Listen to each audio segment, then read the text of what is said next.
Hola, buenas noches, noche de lunes, y tenemos una invitada del otro lado de la cordillera, la argentina Tatiana Massú, directora, documentalista ahí está Tatiana, de el documental Río Turbio, que estuvo en Frontera Sur hace un tiempo, y en Arica Doc en estos ratos está Caperucita Roja, así es que es una tremenda oportunidad para... ahí se están uniendo algunas personas, vamos a empezar.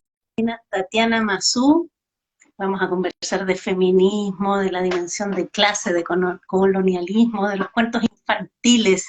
Y por ahí está Tatiana. Hola Tatiana, ¿cómo estás? Buenas noches. ¿Cómo estás tú? Hola Marisol, bien, acá con un poco de frío, pero bien. ¿Vos? Sí, sí, imagínate abrigada y además haciendo honor al color de la caperucita roja, tal como el Bien. fondo de tu pieza también ahí. Caperucita Roja, un documental que ustedes tienen que ver porque se exhibe gratuitamente en estos días hasta el 13 de junio en el Festival Arica Doc.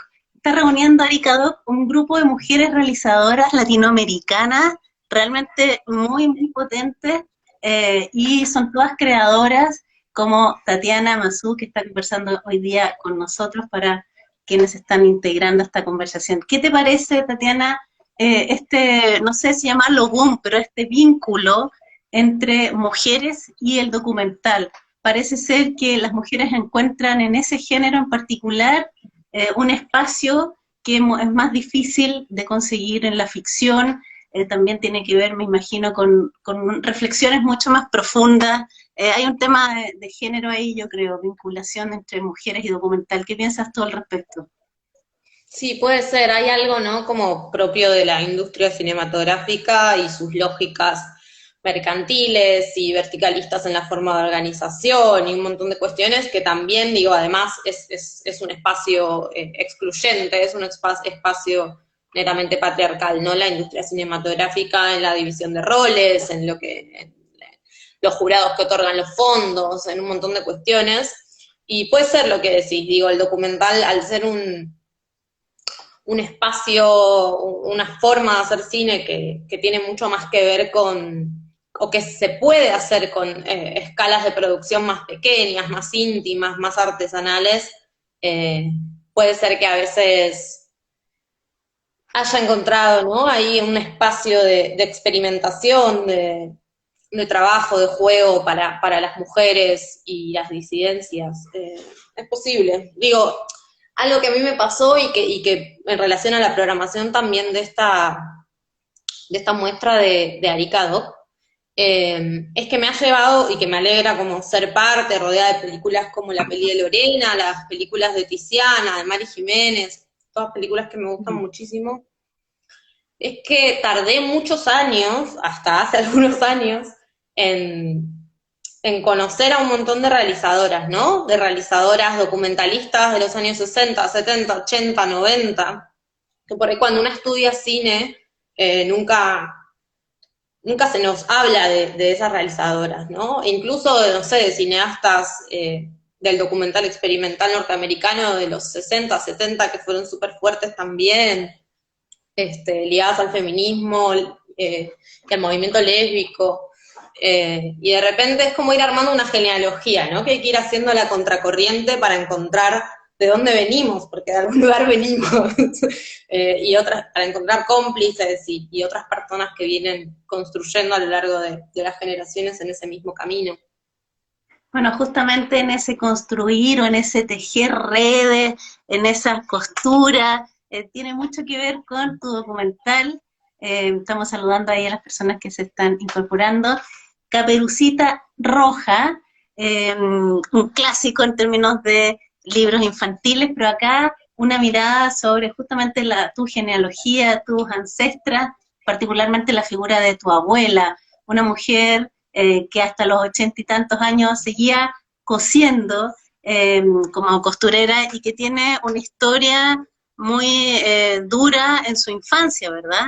Ella a los 6 u 8 años tuvo que irse de su casa a trabajar con unos tíos que la maltrataban a ese nivel.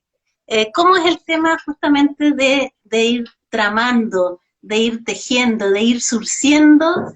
Es una figura muy hermosa la de ir cosiendo esos retazos, esos pedazos, a veces eh, inconclusos, y tú vas armando esta historia en función de esta genealogía femenina, de tus ancestras, y también con esta mirada más actual desde el feminismo y desde el género.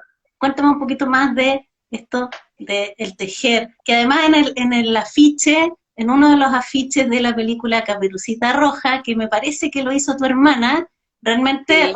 es muy hermoso ver todos los colores, los hilos rojos, entremezclados, tramados. Creo que es un ejemplo gráfico muy claro de justamente esta idea muy feminista, además de la trama.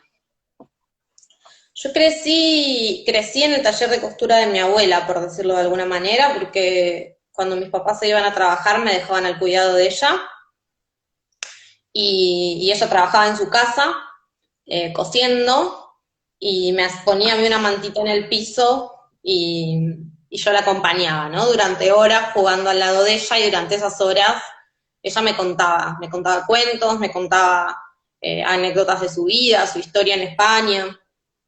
Y ahí en ese cruce se iba mezclando mucho la realidad y la ficción, ¿no? Eso es algo que entendí con el correr de los tiempos cuando crecí. Y había algo ahí que tenía que ver también, ¿no? Con toda la tradición oral, campesina, de la que ella viene. Mi abuela fue analfabeta hasta los 10 años y después apenas fue al colegio. Entonces hay algo, ¿no? De la palabra como traspaso, como vía de traspaso generacional que para ella es muy importante, ¿no? Una persona que canta y cose, cuenta y cose.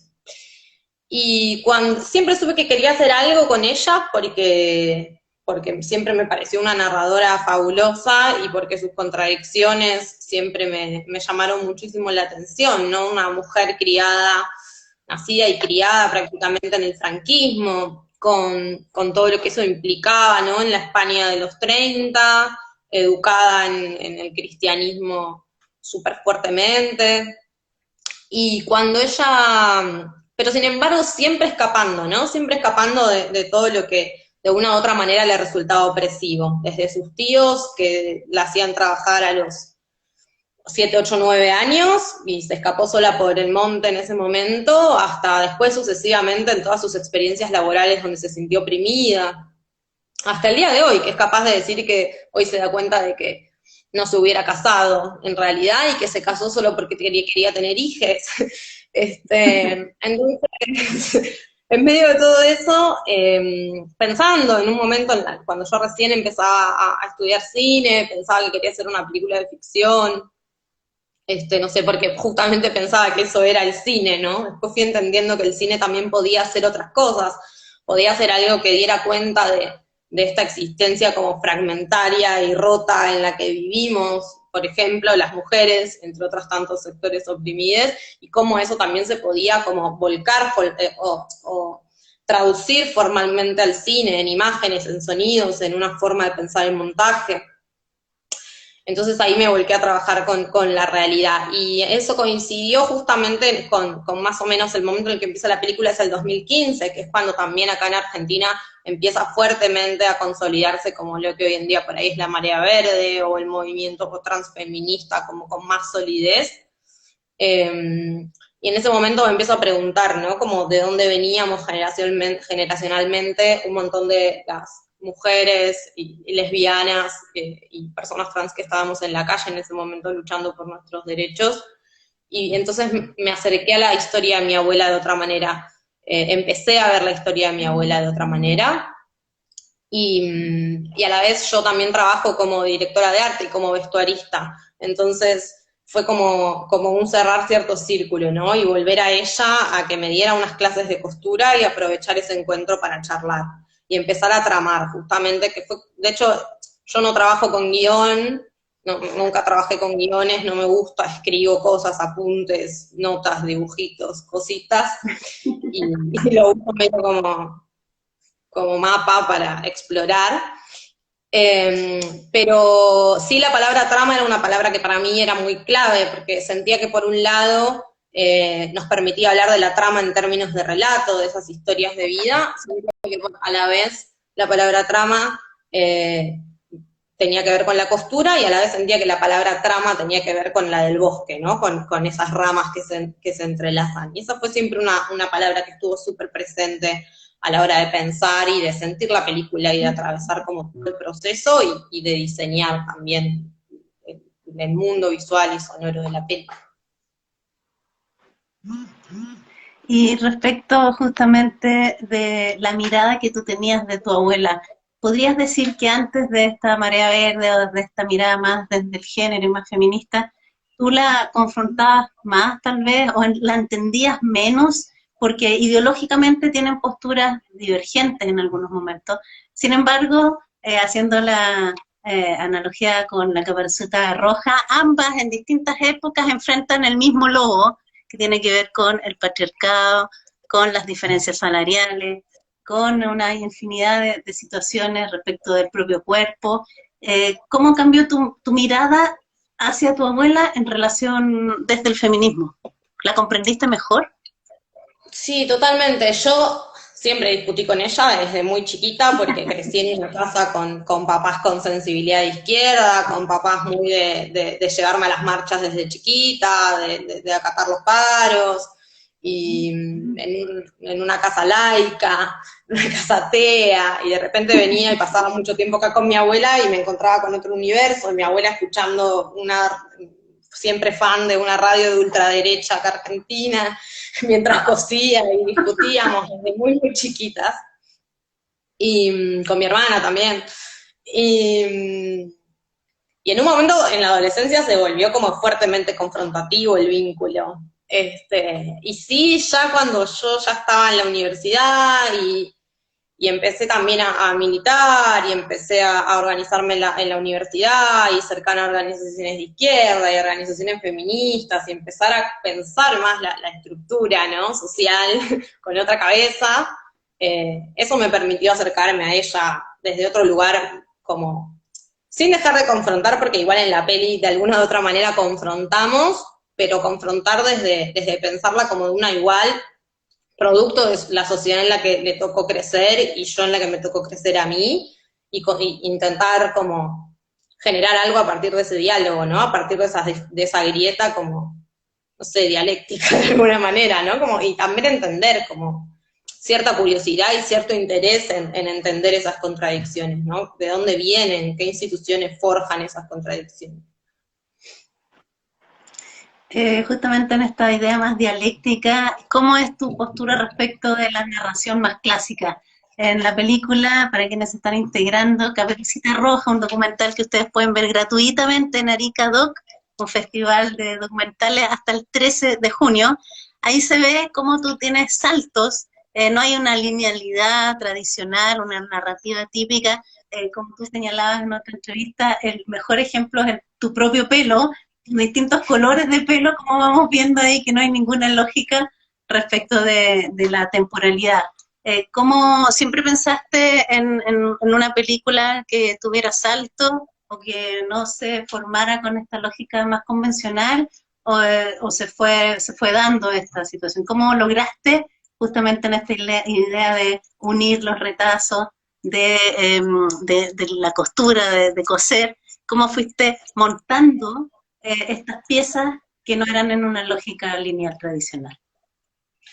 Un poco porque también soy montajista y edito mucho yo misma. Otro poco porque también soy ilustradora y vengo un poco de ese mundo de las artes visuales y de las artes visuales en el cine, donde siempre me llevé muy bien con el collage y es lo que hago. Entonces, creo que ya como que desde hace ya varios años vengo trabajando en ese sentido, ¿no? Como con la idea de pedazo, de fragmento y de tratar de ir encontrándole sentido a la unión de los fragmentos, ¿no? Hay algo de eso que para mí me predispone como un desafío, que por un lado me interesa mucho y que me permite como ejercitar la curiosidad o esa cosa que a veces la digo de como en las películas cuando los detectives ponen todas las pistas en la pared, los papelitos, las fotitos y trazan con hilos rojos, ¿no? Todas las múltiples posibles conexiones. Hay algo de eso que a mí me atrae mucho y que sí, va totalmente por fuera de pensar una narrativa lineal, en actos como estructurados, ¿no? Creo que hay mucho de eso, antes que hablábamos, ¿no? Como del feminismo y el documental, el feminismo y las formas como más experimentales del documental incluso, ¿no? Desde, no sé, desde los 60 incluso, como una cosa muy ligada también a cierta artesanía, ¿no? Que incluso también la podemos ver relacionada con el tema de la costura, ¿no? Pero de cierta artesanía, de cierto trabajo manual y de cómo eso se puede volcar al montaje y al pensamiento y a la construcción de pensamiento en el cine, que particularmente me interesaba mucho y en su momento empezó también porque yo intentaba como ponerme como acercar, recordar la forma de narrar de mi abuela, ¿no? La forma de narrar de mi abuela tiene que ver muchas veces, o mi recuerdo, como el eco que me quedaba, de pensar en ella cosiendo y contándome cosas, y en ese hilar, saltar de una cosa a otra sin solución de continuidad, ¿no? Y mezclando los tiempos, y mezclando los géneros, y lo que era más ficcional, y lo que era más su historia real. Entonces, en un momento como que quise volcar eso a la película, o a la forma de montar la película. Y darle como ese lugar también a un montaje que podría llamarse como un poco más dialéctico, pero bueno, a la vez para mí tiene que ver mucho con esto de cierto trabajo manual, y de cómo funciona la cabeza cuando una está haciendo una tarea manual de ese estilo, ¿no?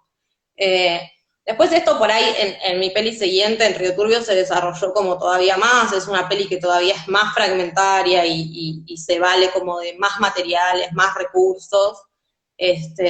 Con el tiempo vengo también como pensando en eso, en mucho en esta cuestión de los fragmentos, ¿no? Y en la existencia de las mujeres, por ejemplo, como una existencia herida, ¿no? Y rota, pero así pienso en general, ¿no? Las opresiones de género, de clase o de raza en el mundo, ¿no? Hacen que nuestra experiencia sea una experiencia que en el mundo que es rota y que de alguna manera tenemos que hacer algo para procurar generarle otro sentido, para procurar como hilar cierta belleza y cierta sensibilidad y que no se pierda en ese montón como de astillas, ¿no? Y creo que eso puede trasladarse o se traslada o intento que se traslade como fuertemente a la narrativa que intento construir en las pelis. Justamente en Río Turbio, que en Chile pudimos ver en Arica Doc y en Frontera Sur, que dicho sea de paso vuelve en julio. Ahí, en el fondo, la militancia, la organización surgen como una propuesta final para enfrentar la invisibilización y el silencio. Estamos hablando de un documental sobre una localidad de la Patagonia Argentina minera, donde hasta el día de hoy persiste esta cultura machista de culpar a las mujeres por las fatalidades de la minería. O sea, esta película empieza cuando tú tratas de entrar a una mina y los yacimientos en la mina te dicen, en realidad, mejor que no, no te da ninguna razón, muy así. Pero ahí está el tema de la organización y la militancia muy marcada, muy marcada. Y esa es una película posterior a Caperucita Roja que ustedes pueden ver estos días en Anica Doc. ¿Cómo ha ido evolucionando entonces tu mirada desde esta visión de los hilos, de la trama, de la genealogía femenina, hacia una mirada tal vez más política, vinculada a la organización y la militancia? Hay algo ahí que decís que me parece que en realidad al fin de cuentas es un poco un correlato, ¿no? La cuestión de la organización política de las mujeres, de los trabajadores, también tiene que ver un poco eso, ¿no?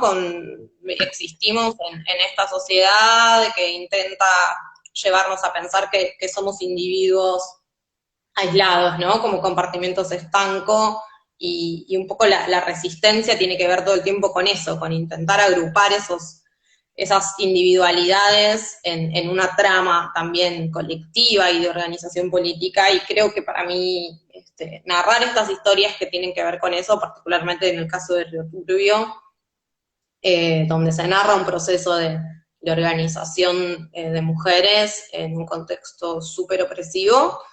Tiene que ver un montón con eso, tiene que ver con encontrar como sentido, ¿no? A veces es como tan difícil encontrar sentido en este mundo, o al menos a mí me cuesta tanto, y cada día más, que hay algo del organizarse con otros, de organizarse políticamente con otros, o de organizarse con otros para hacer cine, o de organizar imágenes y sonidos en un montaje, en un pensamiento, en imágenes y sonidos, que para mí hace como que tenga sentido. Son las cosas que para mí, dentro de todo, hacen que tenga sentido como existir, o transformar, o encontrar ahí, ¿no? Como generar esos lazos que salven como alguna posibilidad de sentido en el medio de ese caos. En ese Eh, sentido, perdón, dale. sí, sí, sí, dale. En ese sentido, las categorías de género y clase para ti son un hilo conductor. Pienso también en lo que podría ser tu próxima película. Entiendo que tiene que ver con violencia policial y el cruce de unas calles donde detienen y hacen desaparecer a una persona. Entonces, me interesa esa visión del género, la clase y lo colonial también. ¿Cuál es tu análisis al respecto? Sí, en lo personal, el feminismo que me interesa es el feminismo de clase, ¿no? Por un lado, no sé, es esto, creo que Caperucita también tiene que ver con eso, aunque es una película más íntima, quizás en un punto que Río Turbio, porque directamente estamos ahí con mi abuela y mi hermana y mi mamá, y no salimos tanto hacia la búsqueda colectiva, hasta el final, pero, pero sí creo que tuvo que ver con entenderme a mí misma también, y con entender desde qué identidad dentro del feminismo me paro para hablar y para filmar y para grabar sonido y para hacer películas. Y a mí me sirvió un montón entender de dónde vengo, me sirvió un montón entender quién es mi abuela, me sirvió un montón entender que es una mujer migrante, trabajadora, que fue explotada desde sus 6 años. Me parece que hay que entender en qué coordenadas una está parada. Y en lo personal eso, mis años como de activismo en general, más allá del feminismo también, me dejaron como un montón de enseñanzas. O sea, formé parte de mucho tiempo de un colectivo de cine militante, y sigo colaborando siempre que puedo.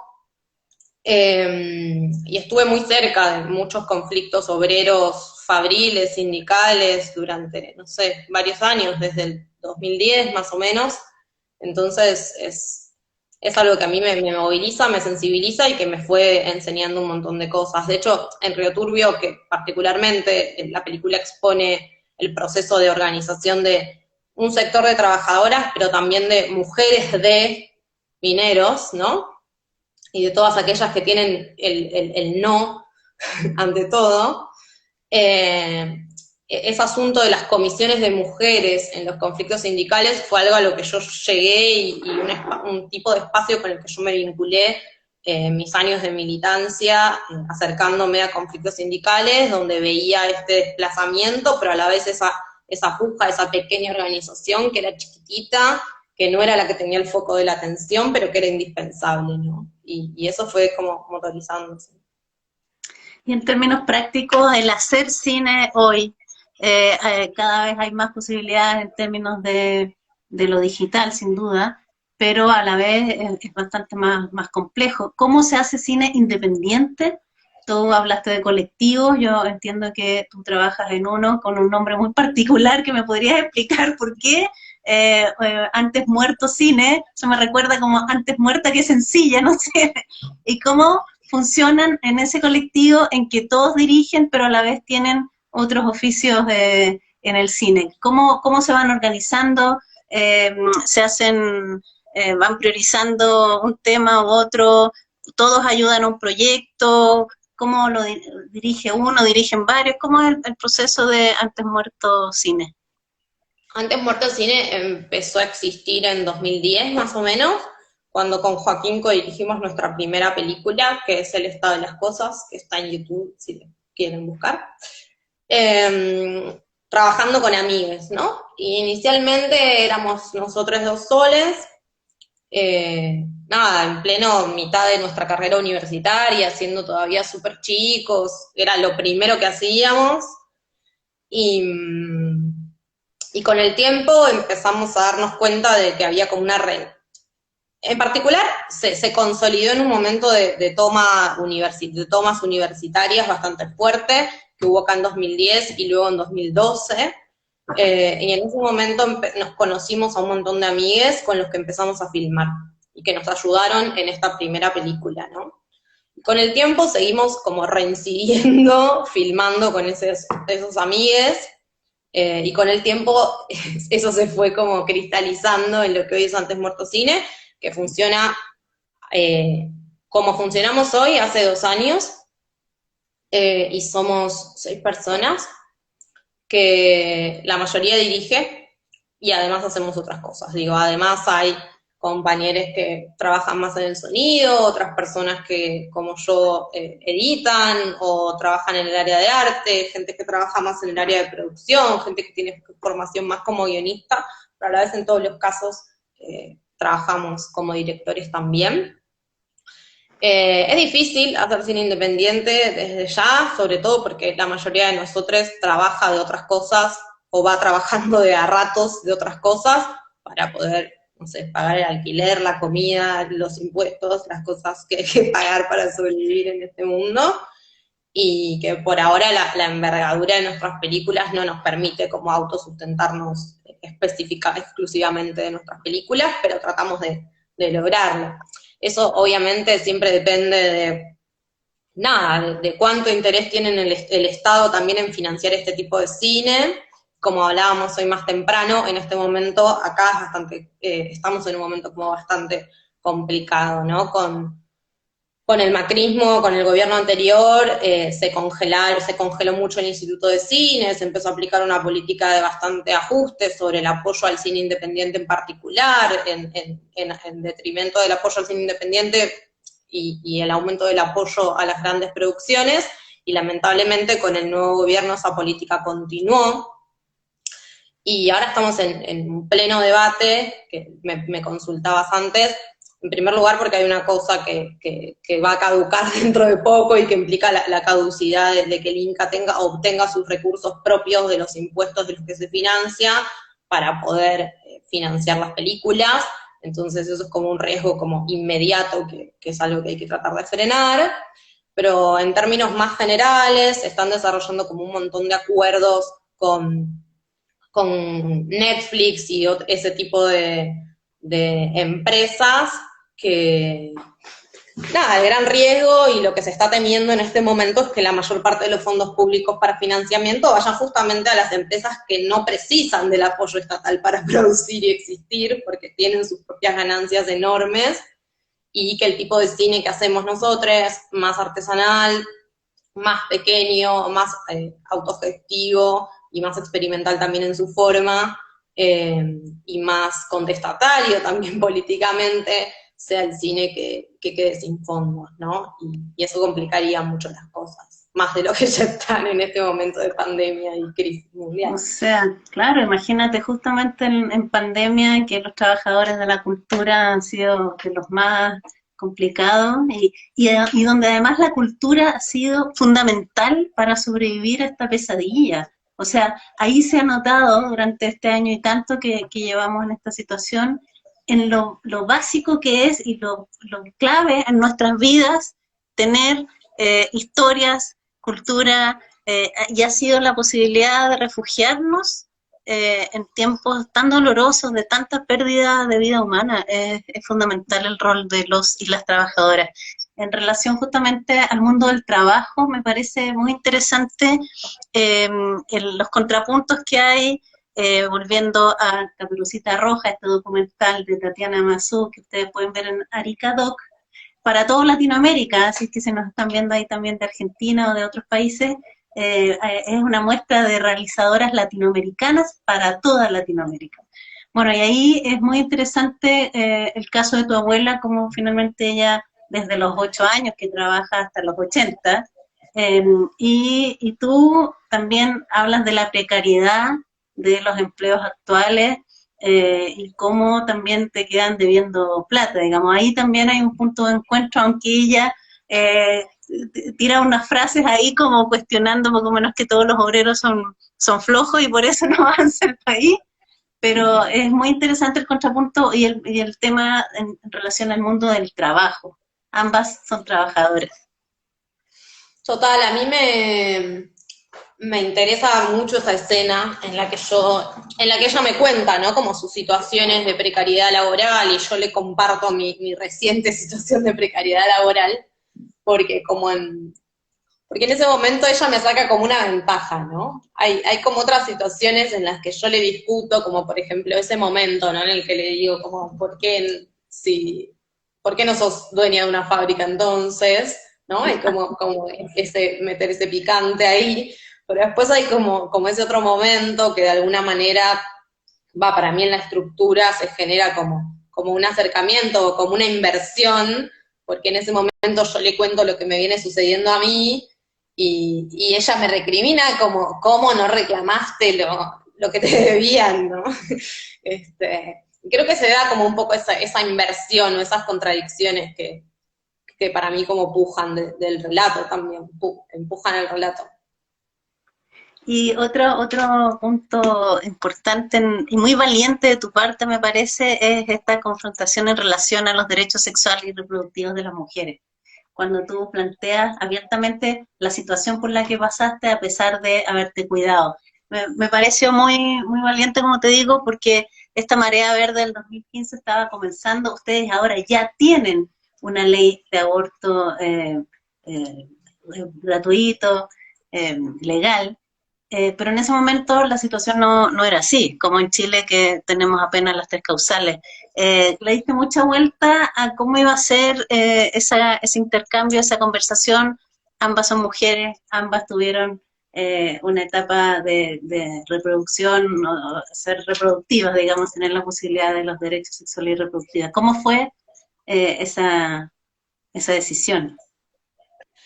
Yo sabía que, que en algún momento se lo quería contar, porque de hecho yo aborté cuando estaba comenzando con el proyecto de película, ¿no? Como que fue algo que fue muy de la mano. Y sabía que en algún momento se lo quería compartir porque sentía que, nada, que tenía mucho que ver con la película y también sentía, la realidad es que también sentía que nada, que nuestro vínculo y que el afecto que nos teníamos y que todo lo que ella me había enseñado también tenía que ver y que era algo que me gustaría, que tenía ganas de compartir con ella. Y, y siempre supe que en algún momento se lo quería contar y que quería grabar esa situación, pero bueno, la película fue una película que se hizo como con mucho tiempo, ¿no? Como estuvimos 2 años y medio filmando más o menos, y que tenía que ver mucho con pasar el tiempo, ¿no? Con el cine como forma de habitar esa casa, con el cine como forma de habitar nuestro vínculo, y sabía que en algún momento iba a suceder. Y se venía acercando como el final, digo el final porque yo ya había empezado a charlar con la montajista, ya sabía que en unos meses íbamos a cerrar el rodaje y empezar a montar, y no lo habíamos hablado, y no lo habíamos hablado. Y también sabía, en un momento Joaquín, amigo y director de fotografía de la película, un día charlando, Joaquín me había propuesto hacer como una escena con linternas. este, en realidad siempre tratábamos como de llevar un juego nuevo, ¿no? O el karaoke, o las linternas, o bueno, o ir con mi prima, como siempre generar como estímulos que dispararan cosas que no podíamos controlar también, ¿no? Como llevar estímulos que generaran situaciones para generar charlas indirectamente, ¿no? Y no haciendo como una entrevista. Entonces se nos ocurrió lo de llevar las linternas, y a mí lo de las linternas siempre me remitía como a un claro en el bosque donde nos sentábamos y íbamos a charlar de algo y se iba a producir algún tipo de confesión. Pero no lo planeé y en el momento surgió, o sea, ahí jugando con las linternas, comiendo y charlando, y de repente ella comentó algo que había visto en la tele. También en ese momento empezaba a estar como muy en discusión en el debate público el tema, eh, y todas las posiciones reaccionarias al respecto de los subsidios y la maternidad, y entonces ella sacó el tema y justo coincidió con que habíamos llevado el experimento de las linternas a término, y se me ocurrió contárselo en el momento. Fue como, bueno, es ahora. Lo vengo postergando hace mucho. Y ahí sucedió. Y a mí me parece una escena como recontra interesante porque siento que la pinta a ella como por completo, ¿no? Su primera reacción es de cierto rechazo y se permite ese silencio que la película también le permite a ella y que también le respeta, para finalmente cambiar de posición, ¿no? Y después de, no sé, un minuto decirme que me entiende y que está bien. Y para mí esa posibilidad de empatizar, esa posibilidad de acompañarme aún no estando de acuerdo, digo, creo que tiene mucho que ver con ella y mucho que ver también con cómo yo me acerco a ella en la película, pero a la inversa, ¿no? Bueno, para quienes quieran ver esta escena, y si todavía no la han visto, está el momento hasta el 13 de junio para que vean este documental Caperucita Roja de Tatiana Massú en Arica Doc. Y aprovecho de saludar a Andrea Testa, que se unió a esta conversación. Hemos tenido la posibilidad de conversar otras veces. Ella hizo un tremendo documental también, como es Niña Mamá, que también tiene que ver con los derechos sexuales y reproductivos de las jóvenes de sectores más populares. Así es que un tremendo aporte también del cine argentino a la discusión feminista, que es muy, muy necesaria en estos tiempos. ¿Te parece si ya para ir cerrando volvemos a Caperucita Roja, particularmente al tema de los cuentos infantiles? La primera escena con la que arranca esta película justamente tiene que ver con este grupo de mujeres leyendo cuentos antiguos que seguramente eran los que te leía tu abuela mientras te cuidaba, mientras tus padres trabajaban. Ella se sabía de memoria una cantidad importante de pasajes de estos cuentos, y ustedes parecen disfrutarlo muchísimo. ¿Cuál es la visión tuya justamente en relación a los cuentos infantiles? Porque tú también dibujas, ilustras cuentos. ¿Cómo uno puede mirar esos cuentos antiguos, muchas veces llenos de estereotipos de género, llenos de príncipes y princesas, príncipes que besaban sin consentimiento y una cantidad de situaciones más? Y esta nueva mirada que debería integrarse en los cuentos actuales, principalmente para niñas con personajes femeninos protagonistas que tengan acción, que no esperen a ser ayudadas.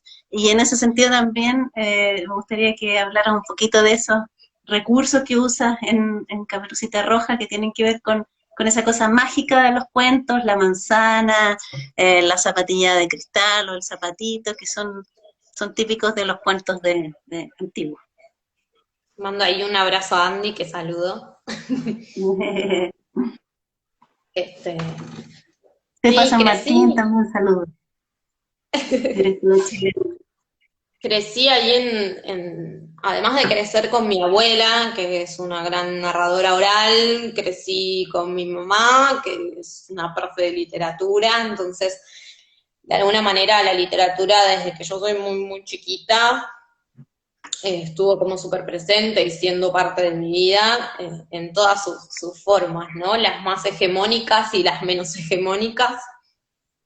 Y le tengo como mucho afecto a todos esos cuentos, que hoy en día a la distancia, incluso hasta mi abuela, digo, en la película se ríe, ¿no? Cuando repetimos, se ríe del nivel de melodrama absurdo, violento y absurdo y violento a la vez que encarnan esas palabras, ¿no? Eh, pero sí, hace poco fue mi cumpleaños y nos juntamos con mi mamá y mi abuela y mi hermana acá en el patio de casa y de repente surgió la situación, o sea, cada tanto surge porque tenemos como muy instaladas frases concretas de las versiones de los cuentos populares de hadas que había en lo de mi abuela, que en realidad son los libros que mi abuela le compró a mi mamá, con los que mi mamá aprendió a leer, y que después yo de chiquita venía a la casa y jugaba con esos mismos libros, y, y mi abuela se los sabe de memoria, y nos lo fuimos aprendiendo de memoria generación tras generación tras generación. Pero nada, obviamente que esos cuentos están llenos de horrores heteropatriarcales de todo tipo. Pero no sé, hay un placer culposo, igual, ¿no? Porque también me encantan, como me encanta el melodrama y la telenovela, y mirar todo eso con distancia, como hasta dónde hemos llegado como sociedad a la hora de producir discursos reaccionarios a un nivel de ya alucinante para mí, porque, por ejemplo, uno que mi abuela siempre se sabe mucho de memoria es Barba Azul también, que era tremendo.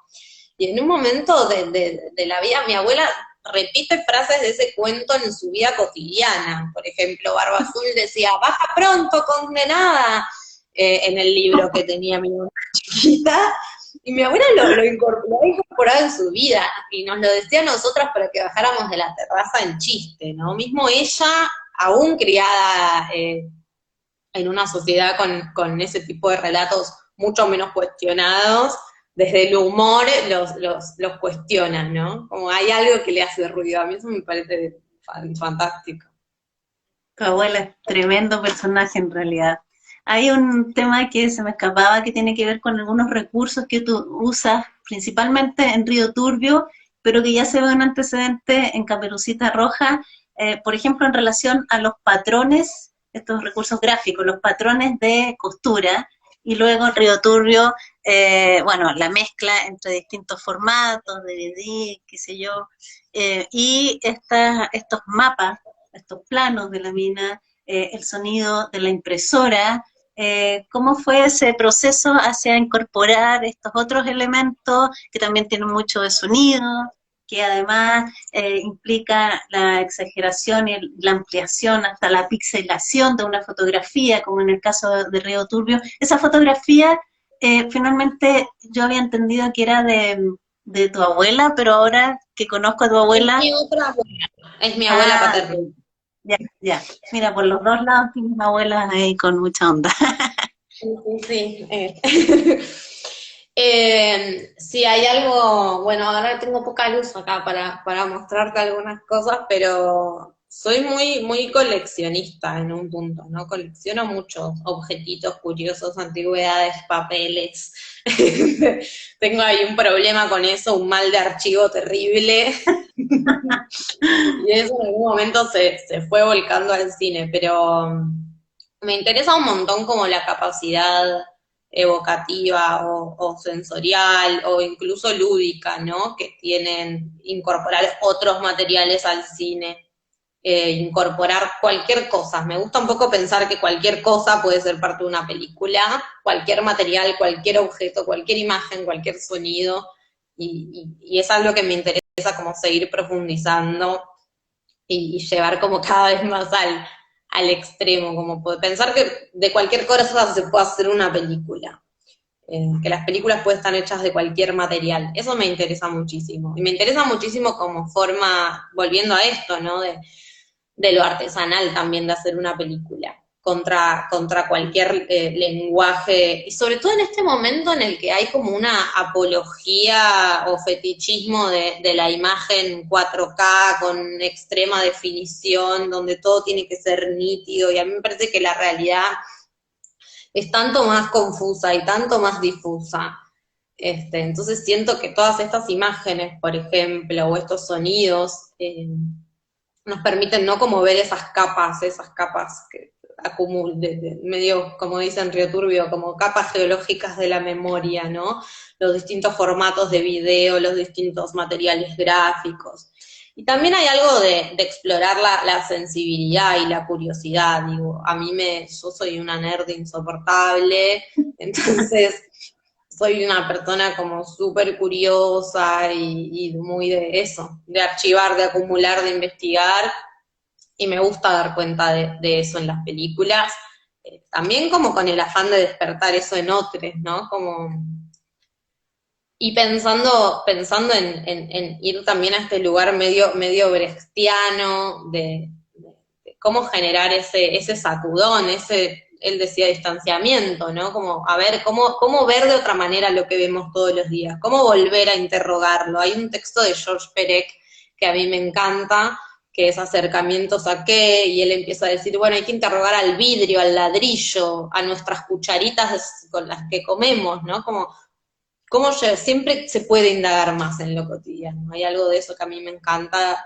y que me encanta en ese sentido el cine como forma de transmitir eso. Me gusta mucho también, yo soy muy fan de Siga Bertov y en esos inicios del cine, ¿no? Cuando el cine podría haber sido dos cosas, o el cine, digo, desde sus comienzos está planteada esta cosa de vanguardia y de industria, ¿no? Porque al mismo momento se desarrollaba en Estados Unidos lo que en ese momento era el modo de representación institucional y que terminó siendo el Hollywood clásico de los 40 y el de hoy en día, y en paralelo, ¿no? Había otras formas de percibir el mundo, políticas y que se trasladaban al lenguaje cinematográfico, ¿no? Como el cine de Siga Bertov en la Rusia soviética.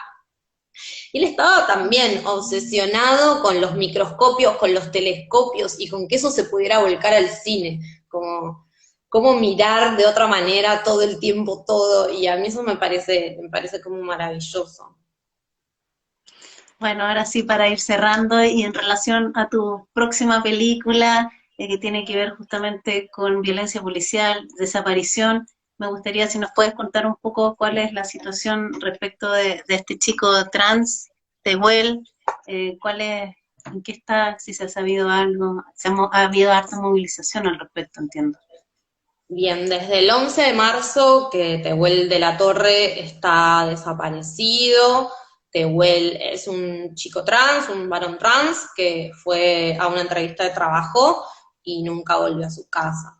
Lamentablemente la investigación por parte de la policía justamente y del Estado y de la justicia en general, como siempre, viene lenta, siempre es lenta, si además es alguien joven es más lenta, si además es alguien pobre es más lenta, y si además es un varón trans es todavía más lenta, ¿no? Y la visibilidad social y todo ese tema. Y un poco el caso de Tehuel, que no, lamentablemente todavía no apareció, y que todavía esperamos que aparezca con vida. Pone sobre la mesa un debate tremendo, que es el acceso a los derechos elementales de existencia de las personas trans, que todavía acá en un país donde hace 10 años que hay una ley de identidad de género, siguen sin poder acceder formalmente a un trabajo, que sabiendo todo lo explotadores que son los trabajos, pero que mínimamente les permita sobrevivir con los derechos elementales y las necesidades básicas cubiertas. Entonces trae como ese debate sobre la mesa súper fuertemente. Eh, los varones trans, en general, las personas trans, la Asamblea Trans Traba No Binaria se está organizando muchísimo, hicieron muchísimas movilizaciones en los últimos 2 meses por la aparición de Tehuel. Seguimos como acompañando y luchando en la calle para que aparezca, sabiendo que la policía, justamente pensando en esto de la futura película, eh, nada, es el aparato represor del Estado, sabemos lo que es, ustedes en Chile lo saben mejor que nadie, y, y que no se puede confiar, ¿no? Y si no estamos en la calle para impulsar eso, va a quedar ahí todo frenado, pero bueno, veremos qué sucede, ojalá que aparezca con vida. Ojalá así sea. Bueno, en Chile, durante el estallido social de octubre del 2019, que movilizó a las personas en todo Chile y que se concretó en un reciente plebiscito para escribir una nueva constitución, eh, con convencionales constituyentes y de una manera paritaria, lo cual es inédito. Hubo gran cantidad de violación a los derechos humanos por parte de agentes del Estado, una situación de verdad impresentable y que pensamos que nunca íbamos a tener que volver a ver. O sea, el nunca más en realidad no era una convicción. Y lo peor es que además hubo daños oculares entre muchos jóvenes que perdieron su visión, o sea, agentes del Estado que les disparaban directamente a los ojos, o sea, así está ocurriendo también en el caso de En Colombia. Colombia.